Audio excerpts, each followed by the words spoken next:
Spectrum of hydrogen में क्या होता है, पहले आपको रेफरेंस बता देता हूँ। स्पेक्ट्रम ऑफ हाइड्रोजन, हम लोग क्या करते हैं, पहली चीज एक टेस्ट ट्यूब ले लो आप, टेस्ट ट्यूब, और फिर उसको क्या करना है, उसमें हमने हाइड्रोजन गैस को फिल कर देना, हाइड्रोजन गैस। फिर हाइड्रोजन गैस को फिल करने के बाद क्या करना, हमने उसे हीटिंग करना, ठीक है। अब हीटिंग कई तरीके से कर सकते हैं हम लोग।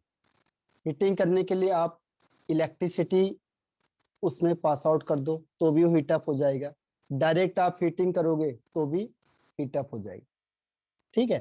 जैसे आपने टेस्ट ट्यूब लिया तो यहाँ से आप हीटिंग कर दो तो भी क्या होगा, हाइड्रोजन गैस गर्म हो जाएगी, और या फिर आप इलेक्ट्रिसिटी लगा दो उसमें, यानी यहाँ पे प्लस और माइनस चार्ज लगा दो और इलेक्ट्रिसिटी पास कर दो तो भी गर्म हो जाएगा, ठीक है। अब गर्म होने के बाद क्या होगा, 1 2 3 स्टेप समझ में आ गए। टेस्ट ट्यूब लिया, उसमें हाइड्रोजन गैस फिल करी और उसे हीटिंग कर दी। क्लियर है यहाँ तक? Yes sir, yes sir. हाँ, अब क्या करना है देखो, जैसे आपने ये टेस्ट ट्यूब लिया था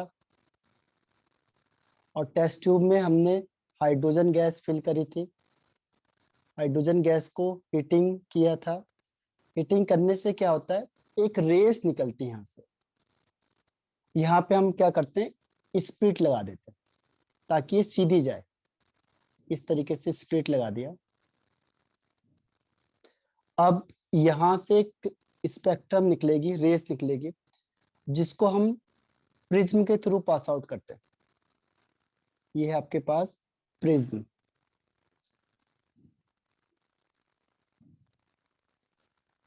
अब जैसे इसमें पास आउट करेंगे क्या होगा, ये यहाँ से ब्रेक डाउन हो जाएगी डिफरेंट डिफरेंट तरीके से, ऐसे क्या हो गई, ब्रेक डाउन हो गई। जैसे हमने प्रिज्म को, जैसे 7 कलर होते हैं, लाइट को आप पास करते हो, जैसे आपने लाइट को पास कराया प्रिज्म से तो क्या होता है, आपको 7 कलर मिलते हैं विवग्योर। ऐसे इसमें भी हुआ, ठीक है। इसमें लगभग 6 सीरीज मिली हमें, 6 सीरीज, ठीक है। हाइड्रोजन के पास होने से कितनी सीरीज मिली हमें, 1 2 3 4 5 और 6, तो उसको 6 सीरीज मिली, ठीक है। अब इसे हम 1 बाय 1 स्टडी करेंगे, हर एक सीरीज को।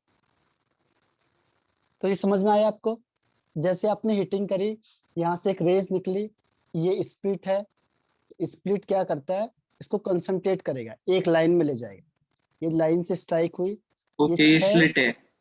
हाँ ये स्प्लिट, ठीक है। ये इससे क्या होगा कि जो ये रेस है ये एक ही लाइन में जाएगी बस, नहीं तो स्कैटर्ड हो सकती है, तो हमें तो बहुत सारी लाइंस मिलेंगी फिर, क्योंकि एक लाइन है। अगर सपोज करो यहाँ दूसरी लाइन आ गई तो यहाँ से भी 6 पार्ट हो गए, यहाँ से तीसरी लाइन आ गई तो 6 पार्ट हो गए। तो हम चाहते हैं कि एक ही लाइन से आए, इसीलिए हमने स्प्लिट को यूज किया यहाँ पे। क्लियर है? Yes sir. अब देखो 1 बाय 1 आपकी बुक में 5 सीरीज है और वैसे 6 सीरीज है।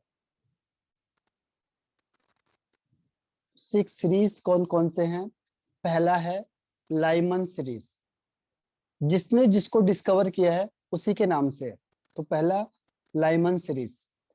और इसको हम देखते हैं अल्ट्रा वायलेट रीजन में, ये जो लाइन दिखती है आपको वो अल्ट्रा वायलेट रीजन में ही दिखाई देती है। दूसरा है बाल्मर सीरीज, ये जो सीरीज है आपके पास वो विजिबल रेंज में ही हमें दिखाई देती है, और इसके बाद के जितने भी है वो इंफ्रारेड में दिखाई देते हैं। थर्ड इज पास्चन सीरीज, ये है infra red, infra red. Fourth है ब्रैकेट सीरीज, ब्रैकेट ये भी हमें कहाँ मिलता है, इंफ्रारेड में। ब्रैकेट के बाद है पी फंड, ये भी हमें इंफ्रारेड में मिलता है। और 6 है हम्फ्रे। ये आपकी बुक में नहीं होता है लेकिन ये भी है, ठीक है। कॉम्पिटिटिव में ये मेंशन होता है लेकिन जो एनसीईआरटी वगैरह है उसमें से नहीं दिखाते हैं कई बार। तो ये हेम्प्रे सीरीज है इंफ्रारेड सीरीज, इंफ्रारेड रीजन में। तो ये रीजन है आपके पास कौन सी चीज कहाँ दिखाई देती है। जैसे मैंने कहा कलर, कलर कहाँ दिखाई देंगे, विजिबल में बस, बाकी में दिखेंगे नहीं कलर। ऐसे ही हर एक सीरीज है जो वो अलग अलग रीजन में आपको दिखाई देगी। तो पहला है लाइमन सीरीज अल्ट्रावायलेट रीजन में, बाल्मर सीरीज विजिबल रीजन में, पास्टन सीरीज इंफ्रारेड में, ब्रैकेट सीरीज इंफ्रारेड, पीफंड इंफ्रारेड और हम्फ्रे इंफ्रारेड। ठीक है। Yes sir. अब देखो उसने उसे लाइंस में कैसे दिखाया, देखो लाइंस में हमने क्या करेंगे, लाइंस खींच देंगे इसमें। लाइंस, पहली लाइन देखो ये खींच दी हमने, 8 तक हम खींच सकते हैं इसे। दूसरी लाइन हमने ये खींच दी, तीसरी लाइन हमने ये खींच दी, फोर्थ है जो, फोर्थ लाइन हमने ये खींच दी, फिफ्थ इज ये, सिक्स,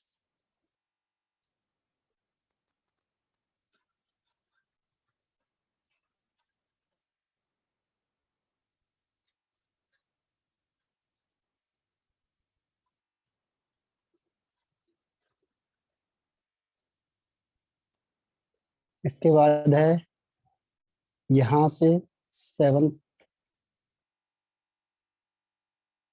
और लास्ट वन 8, कितने भी खींच सकते हैं। अब हमने यहाँ से स्टार्ट करेंगे नीचे से, तो इसको भी आगे बढ़ा देते हैं।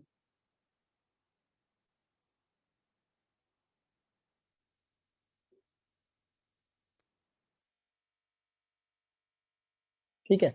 अब क्या किया देखो उसने, जैसे हीटिंग करी इलेक्ट्रॉन क्या होंगे, एक्साइटेड स्टेट में चले जाएंगे। ठीक है।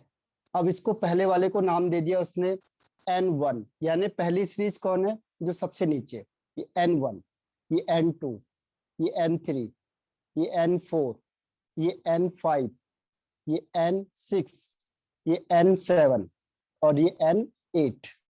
ठीक है। अब जो लास्ट में यहाँ पे इलेक्ट्रॉन था ये जंप मार के कहाँ चले जाएगा, फर्स्ट में आ जाएगा। ठीक है। और फिर ये दूसरा भी क्या होगा, ऊपर से जंप मार के फर्स्ट पे आ गया। ठीक है। ये तीसरा भी ऊपर से जंप मार के यहाँ आ गया, फोर्थ वन भी ऊपर से जंप मार के यहाँ आ गया। मतलब जैसे आप हीटिंग दोगे तो ये हायर में गया और थोड़ी देर बाद क्या होगा, ये यहाँ से जंप मार के लोअर में आ गया। अगर ये फर्स्ट में आ गया, इसका नाम उन्होंने क्या रखा है, लाइमन सीरीज। ठीक है। इसका नाम है लाइमन सीरीज। ठीक। तो ये देखो ये जंप मार के सब, तो उसने कहा लाइमन ने इस लाइन की स्टडी करी, इसे कहते हैं लाइमन सीरीज। लाइमन सीरीज का मतलब इलेक्ट्रॉन हायर एनर्जी स्टेट से N1 में इलेक्ट्रॉन जंप हो रहा है, उसे कहेंगे लाइमन सीरीज। अब फिर उसके बाद दूसरा नंबर आया किसका, बामर का। तो बाल्मर ने क्या किया, यहां से उसने किया, कहीं से भी आ रही लाइन और सेकंड पे आ गया। देखो कहीं से भी आ रही है सेकंड में आ गया, कहीं से भी आ रही है सेकंड में आ गया। ठीक है।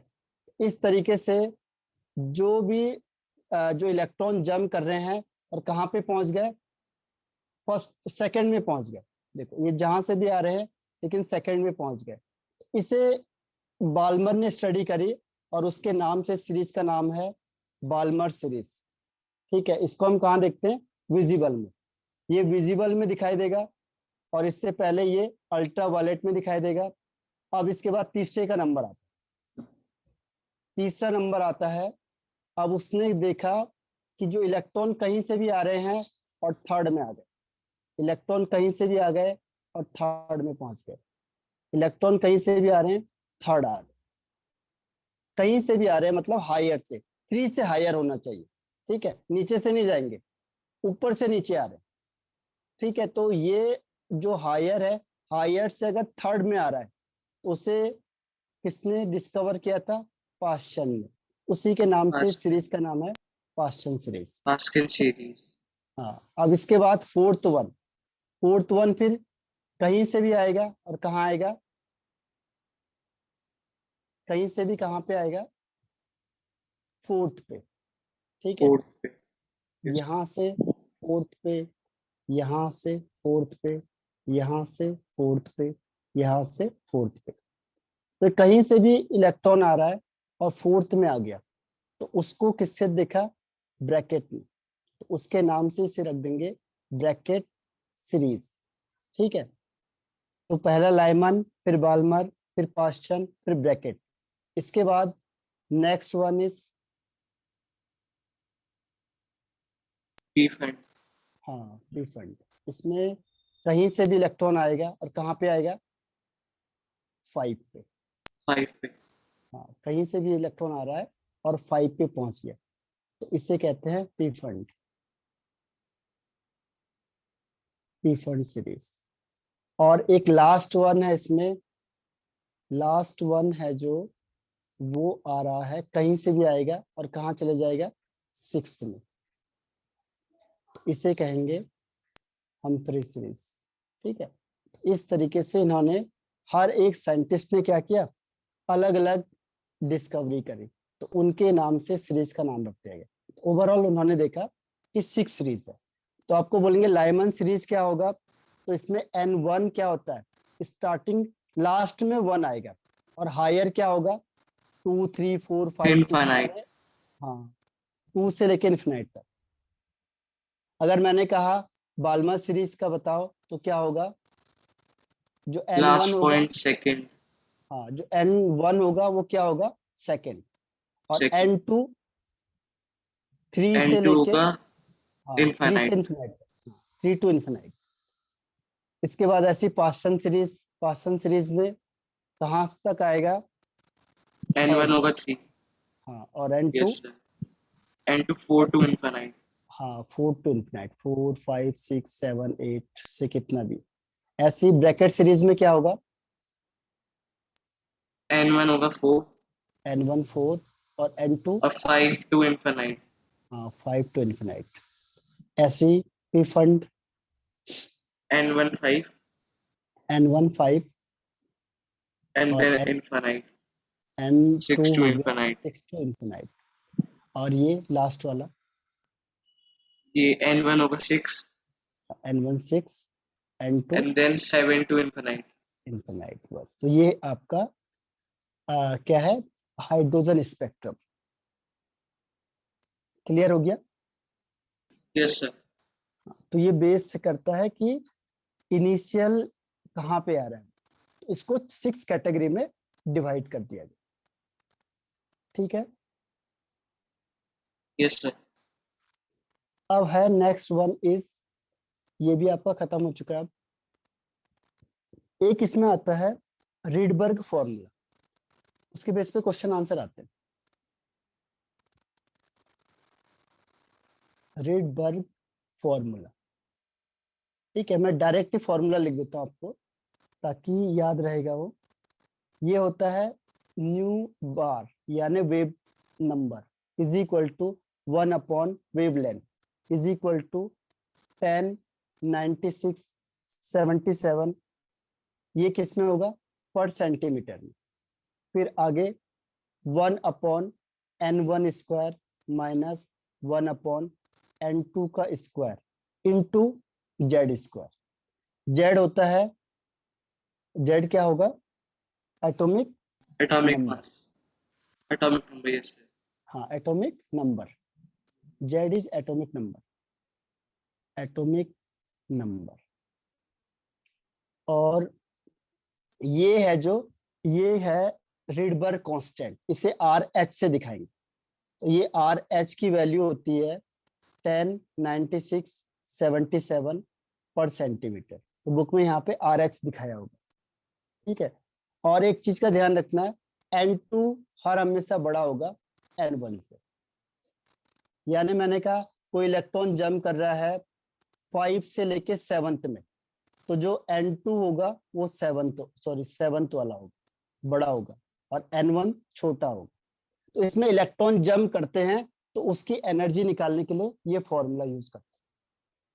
ठीक है, इलेक्ट्रॉन को जंप करते जब, तो उस समय कितनी एनर्जी निकल रही है या कितना वेवलेंथ यूज हो रहा है, कितना फ्रीक्वेंसी है, उसके लिए फॉर्मूला यूज करते हैं।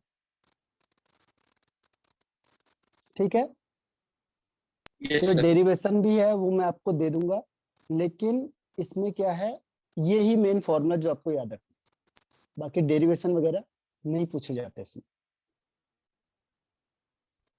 Okay sir. तो अब यहाँ से आगे बढ़ते हैं हम। अब आता है आपके पास dual nature of light. Dual nature of light, इसके अकॉर्डिंग क्या होता है? डुअल नेचर ऑफ लाइट के अकॉर्डिंग क्या चलता है, मतलब कि जो लाइट होता है उसका भी क्या होता है, डुअल नेचर होता है। यानी लाइट किसकी तरह बिहेव करेगा, पार्टिकल की तरह भी, और किसकी तरह भी, वेव की तरह भी वेव की तरह आ, क्या करेगा, बिहेव नेचर करेगा, शो करेगा। हाँ, नेचर शो तो करेगा, ये जैसे किसने कुछ देखा, देखो। प्रॉपर्टीज आएगी। हाँ, ये देखा सबसे पहले किसने, आइंस्टाइन ने। ठीक है, आइंस्टाइन ने देखा 1905 में।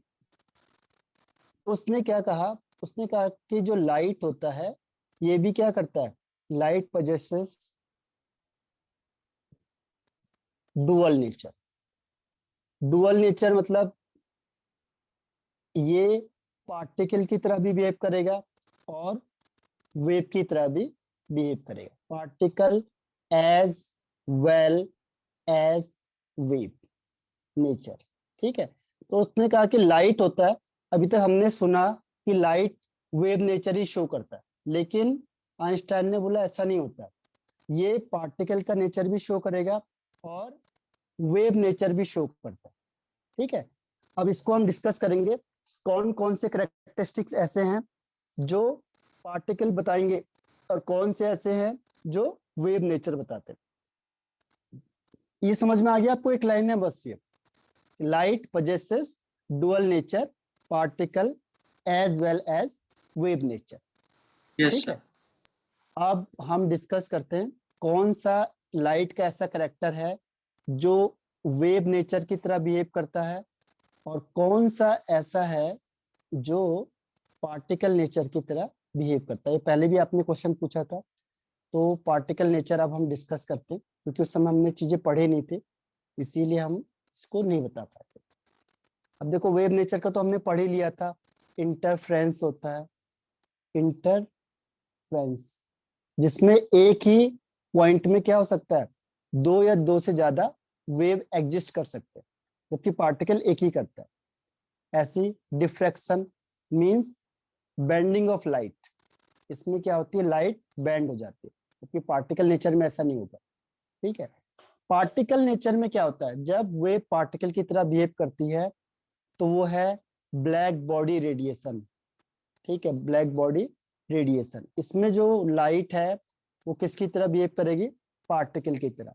ऐसी फोटो इलेक्ट्रिक इफेक्ट, अगर वो पार्टिकल की तरह बिहेव नहीं करेगी तो इलेक्ट्रॉन को निकाल ही नहीं सकती है। ठीक है, इलेक्ट्रॉन को निकालने के लिए उसे किसकी तरह का बिहेव करना पड़ेगा, पार्टिकल की तरह, तभी तो कोई चीज टकराएगी, तब इलेक्ट्रॉन बाहर निकलेगा।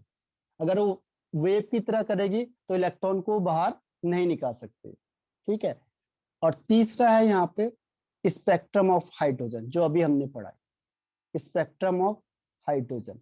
इस केस में भी क्या होता है कि जो ये लाइट एमिट होती है, ये पार्टिकल नेचर की तरह बिहेव करती है, particle nature.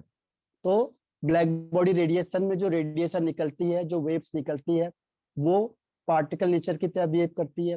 Photo electric effect में जो लाइट ऊपर से किसी मेटल में फॉल होती है, वो भी क्या है, पार्टिकल नेचर है। और स्पेक्ट्रम ऑफ हाइड्रोजन, ये भी क्या है, पार्टिकल नेचर शो करता है। लेकिन यहाँ पे सिर्फ एक चीज का ध्यान रखना है, पार्टिकल नेचर तो शो करता है, लेकिन इसकी स्पीड स्पीड ऑफ लाइट के बराबर होती है, ठीक है। और E is equal to mc², ये किसने दिया था? आइंस्टाइन ने दिया था। तो जो आइंस्टाइन ने बोला था E is equal to mc², यहाँ पे जो C है वो भी क्या होता है? स्पीड ऑफ लाइट होता है, स्पीड ऑफ लाइट। लेकिन उसका ये भी मानना है कि ये जो लाइट की स्पीड है, ये इस स्पीड से कौन मूव कर रहा है? इलेक्ट्रॉन मूव कर रहा है, यानी पार्टिकल नेचर शो करता है, ध्यान रखना। तभी तो उसने मास को कन्वर्ट कर दिया किसमें? एनर्जी में। तो उसने एनर्जी कहा, में। हाँ, तो इस फॉर्मूले से भी उसने पार्टिकल नेचर को बताया, किसके? लाइट के। उसने कहा इलेक्ट्रॉन की स्पीड लाइट के बराबर है, ठीक है। Yes sir. अब क्लियर हो गया ये पार्टिकल नेचर का और वेव नेचर का। यस।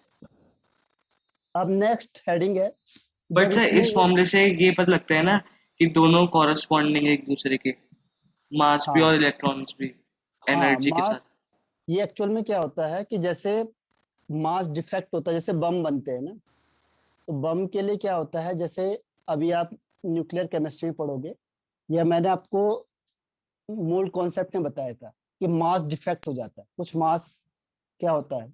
खत्म हो जाता है, ठीक है। जब मास डिफेक्ट होता यस है सर। तो उसमें क्या होता है, कितनी एनर्जी प्रोड्यूस होती है? जैसे बम फेंकते हैं, उसका मास जितना होगा तो डिफेक्ट हो जाएगा, तो वो एनर्जी में कन्वर्ट हो जाता है।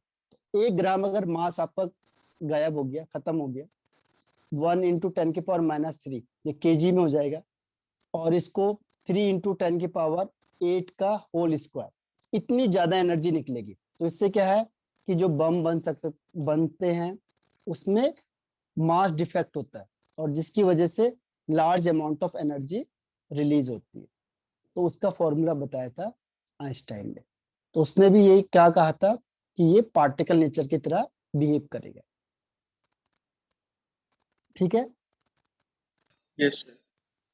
अब इसी चीज को देखा जब उसने डी ब्रॉगली ने, ये फ्रांस का रहने वाला था, डी ब्रॉगली, डी ब्रॉगली,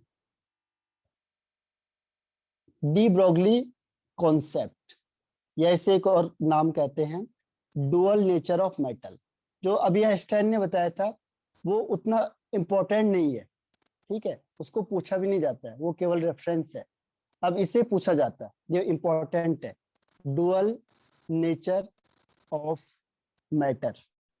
अब वही स्टडी करी जिससे उसने आइंस्टाइन को देखा, उसने कहा कि अच्छा, अगर जो लाइट है वेव नेचर वाला है और ये दोनों चीज शो कर रहा है, तो क्या पता इलेक्ट्रॉन भी दोनों चीज शो कर सकता है, वेव नेचर भी और पार्टिकल नेचर भी। तो इन्होंने रिसर्च किया और फाइनली इसने प्रूफ किया 1924 में, ठीक है। और ये कहाँ का रहने वाला था? फ्रांस का, फ्रेंच फिजिस्ट था ये। इसने प्रूफ किया कि पार्टिकल भी यानी मैटर भी दोनों नेचर प्रोड्यूस करता है। जैसे लाइट है, वेव है, दोनों नेचर शो कर रहा है, वेव भी और पार्टिकल भी। ऐसे ही पार्टिकल भी दोनों तरह के नेचर को शो करते हैं। यानी इसने भी वही लैंग्वेज बोली, बस एक चेंज कर दिया, इसने कहा मैटर शो डुअल नेचर। अब उसने लाइट कहा था, इसने बोला अच्छा लाइट भी करता है तो हो सकता है मेटल भी करेगा। तो मैटर पजेसेस या शो डुअल नेचर, ठीक है, डुअल नेचर। और कैसा कैसा करेगा? Particle as well as well as wave nature. तो इसने भी वही बात कही कि अब थोड़ा सा चेंज क्या हुआ, इसने बोला मैटर और उसने क्या कहा था? लाइट। तो मैटर मतलब पार्टिकल, जो पार्टिकल होते हैं वो भी वेव की तरह बिहेव करते हैं, ठीक है, और पार्टिकल की तरह तो करेंगे ही, ठीक है। तो ये भी डुअल नेचर शो करेंगे। समझ में आया स्टेटमेंट? Yes sir. तो क्या है यहाँ पे कि matter possesses dual nature, particle as well as wave nature. Clear? Yes sir. अब उससे बोला गया अच्छा बताओ कौन सा नेचर आप इसमें बता रहे हो? तो उसने कहा कि देखो जो मैटर होगा, अब इसमें दो नेचर है, पहला पार्टिकल का और दूसरा वेव का। तो पार्टिकल नेचर को कैसे प्रूव किया इसने और वेव नेचर को कैसे प्रूफ किया। तो पार्टिकल नेचर में अभी मैंने आपको कहा था, जो आइंस्टाइन ने दिया था वही चीज उसने ली, क्योंकि आइंस्टाइन को स्टडी कर रहा था वो। आइंस्टाइन के अकॉर्डिंग क्या था, E is equal to mc²। यहाँ पे जो पार्टिकल मूव करता है with the speed of light, इसे बोला उसने इक्वेशन नंबर 1। और वेव नेचर के लिए उसने कहा प्लैंक्स कांस्टेंट या quantum theory, Planck's quantum theory. ठीक है, तो प्लैंक की क्वांटम थ्योरी, इसके अकॉर्डिंग क्या था, E is equal to h nu. अब इसको इसने कहा इक्वेशन सेकंड। तो ये वेव नेचर वाला लिया उसने प्लैंक्स क्वांटम थ्योरी का, और एक पार्टिकल नेचर का लिया उसने आइंस्टाइन का। तो उसने कहा इसे इक्वेशन फर्स्ट और इसे इक्वेशन सेकंड। क्लियर हो गया यहाँ तक? Yes sir. ठीक है, अब यहां से उसने क्या किया, अब उसने कहा कि जब ये दोनों की दोनों एनर्जी है वो सेम होगी, क्योंकि अगर ये पार्टिकल है वो वेव की तरह भी बिहेव कर रहा है और पार्टिकल की तरह भी बिहेव कर रहा है, यानी उसकी स्पीड किसकी तरह है, लाइट की स्पीड की तरह है। तो अब एनर्जी सेम होगी दोनों की, तो फिर उसने एनर्जी को दोनों से हटा दिया। तो यहाँ पे कहेंगे हम from equation first and second, पहला क्या था आपका, E is equal to h nu, mc², और दूसरा था एच न्यू। ठीक है, अब न्यू इज इक्वल टू हमें पता है क्या होता है, C upon lambda, C upon lambda. Lambda. ठीक, अब क्या होगा, इसको यहां रख दो फॉर्मूले में, फॉर्मूले में रखेंगे तो क्या आ जाएगा, h c upon lambda is equal to is equal to m mc²। C square. हाँ वेरी गुड, mc²। आप देखो C से C कैंसिल आउट हो जाएगा, यस एक सर। C बचेगा। तो ठीक, h अपॉन लैम्डा इज और इक्वल टू mc। हाँ H upon lambda is equal to is mc। mc। तो लेमडा इज इक्वल टू क्या होगा, lambda is equal to lambda mc। Is equal to mc upon h। H upon h mc, upon mc। Yes sir. H upon mc। mc। ठीक है, H upon mc हो गया। अब उसने कहा कि यहाँ पे तो लाइट है नहीं, ये तो पार्टिकल है, तो C की जगह पे अब हम क्या लिखेंगे, V लिखेंगे, वेलोसिटी ऑफ पार्टिकल। क्योंकि पार्टिकल जरूरी नहीं है कि सारे के सारे पार्टिकल लाइट की स्पीड से जाए। तो यहाँ पे हो गया वेलोसिटी ऑफ पार्टिकल। अब पार्टिकल के लिए हम लिखेंगे V in place of C, C की जगह पे हम लिखेंगे V। ठीक है, अब यहाँ पे रख देंगे तो क्या हो जाएगा, lambda is equal to h upon mv। H upon m v. अब बताओ एम वी किसके लिए यूज होता है, फिजिक्स में भी या केमिस्ट्री में भी, momentum, p. Momentum. Yes sir. Momentum is equal to m v. ठीक है, तो ये होता है मोमेंटम, तो मोमेंटम के लिए यूज हो गया। ठीक, तो यहां से उसने कहा कि जितना मोमेंटम ऑफ पार्टिकल, पार्टिकल का मोमेंटम ज्यादा। अब देखो मोमेंटम पार्टिकल के लिए आ गया और वेवलेंथ किसके लिए आ गया, वेव के लिए आ गया। तो इसने इन दोनों में क्या किया, रिलेशन स्टैब्लिश कर दिया। रिलेशनशिप। यस। तो lambda is equal to h upon m v या फिर एच अपॉन पी। ध्यान रखना, अगर क्वेश्चन आता है आपके पास डी ब्रोगली इक्वेशन लिखो, तो ये है इक्वेशन, डी ब्रोगली इक्वेशन। इसको यहां तक भी लिख दो, कोई दिक्कत नहीं है। ठीक है, तो ये de Broglie equation. Clear? Yes sir. अब यहां से उसने क्या कंक्लूजन निकाला कि जो लेमडा होता है is inversely proportional to momentum, या फिर lambda is inversely proportional to velocity, अगर मास सेम रहा तो इसका मतलब अगर मोमेंटम बढ़ेगा तो वेवलेंथ कम होगा, डिक्रीज मोमेंटम बढ़ गया तो वेवलेंथ कम हो गया। ठीक है, अगर लेमडा बढ़ गया तो उसकी स्पीड कम हो जाएगी। क्लियर है? तो ये उसने कंक्लूजन निकाला finally. De Broglie concept is clear और नॉट? Yes sir. तो ये है आपका डी ब्रोगली कॉन्सेप्ट। एक और रिलेशनशिप मैं आपको बता देता हूँ इसमें। ठीक है, तो ये फॉर्मूले भी आपके पास बढ़ जाएंगे। अब एक है इसमें काइनेटिक एनर्जी और वेवलेंथ में relationship between lambda and kinetic energy. तो काइनेटिक एनर्जी का फॉर्मूला क्या होता है इन जनरल फिजिक्स में?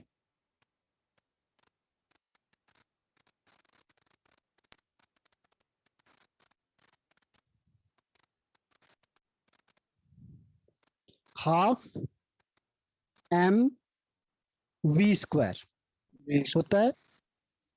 Yes sir. अब इसको 2 को यहां से मल्टीप्लाई कर दो। ठीक है, इसे ई लिखता हूं मैं, तो 2e is equal to m v square. ठीक है, अब इसको दोनों को करेंगे मल्टीप्लाइड बाय एम, दो इन बोथ साइड। तो क्या होगा, यहां पे लिखेंगे 2em is equal to m square v square. ठीक है, तो m v is equal to क्या हो जाएगा, अंडर रूट 2em हो जाएगा। देखो स्क्वायर की वैल्यू ये थी, अगर इसका स्क्वायर हटाएंगे तो यहाँ अंडर रूट लिखेंगे। ये समझ में आ गया? Yes sir. अब इसकी वैल्यू को कहाँ रख दो, जहां पे डी ब्रोगली की वैल्यू रखी थी हमने। डी ब्रोगली का कॉन्सेप्ट क्या था, देखो डी ब्रोगली इसके अकॉर्डिंग क्या था, lambda is equal to h upon m v. अब यहाँ पे एम वी की जगह पे ये रख दो, तो क्या हो जाएगा H upon under root 2em। आया समझ में ये?